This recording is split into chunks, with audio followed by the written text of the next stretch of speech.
ते युवकांनी ते मिसकन्सेप्शन तकले न दवरता हे बाबा कितें तरी पॉलिटिकल मुवमेंट यांचो चालू जाला अशें तकलेन दवरचें न्ही.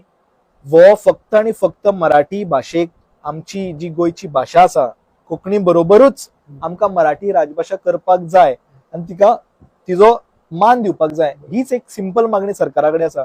त्या मागणेक तुमच्या परीन तुम्ही जे वेगवेगळ्या क्षेत्रांत जे काम करता हांवें जे सांगले त्या प्रमाणे संगीत क्षेत्र आसतले, नाट्य क्षेत्र आसतले, भजनी मंडळ आसतली, आरती मंडळ आसतली, तुम्ही खंयच्याय सेक्टरान तुम्ही क्षेत्रांत काम करू, तुम्ही जाता तितल्या परीन तुमचे इंडिव्हिज्युअल ऑर एन ऑर्गनायझेशन लेवलाचेर तुम्ही आमकां साथ दिवचो. या राजभाषा आंदोलनाक इनडायरेक्टली ऑर डायरेक्टली सपोर्ट करचो.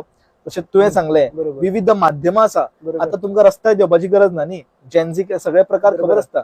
सो तुम्ही ज्या क्षेत्रांत तुम्ही ज्या आयडियान तुमची तकली चलता त्या आयडियाच्या मार्फत आमकां सपोर्ट करचो, डिजिटल प्लॅटफॉर्म यूज करून आमकां सपोर्ट करचो आणि सरकाराक युवा शक्ती गोयची सशक्त युवा शक्ती ही या आंदोलना फाटल्यान उबी आसा हे येणाऱ्या काळात दाखवून दिवचे.